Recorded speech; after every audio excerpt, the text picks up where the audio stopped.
Wanted criminal जिसके पीछे हम इतने सालों से पड़े।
इसके साथ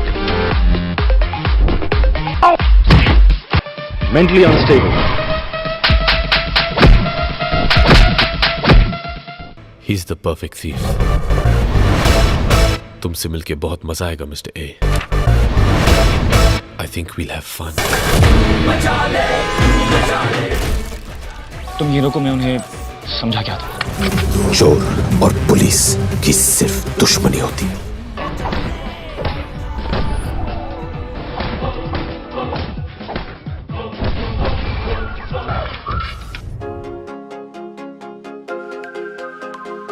आई थिंक जो करना है ना वो आज करना चाहिए। मैं तो रोज ये मानकर निकलता हूँ कि ये मेरा आखिरी दिन है। So all I have is एक दिन।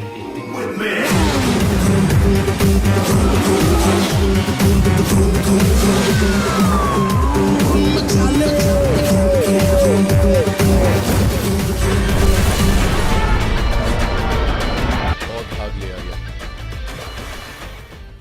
Let's go now.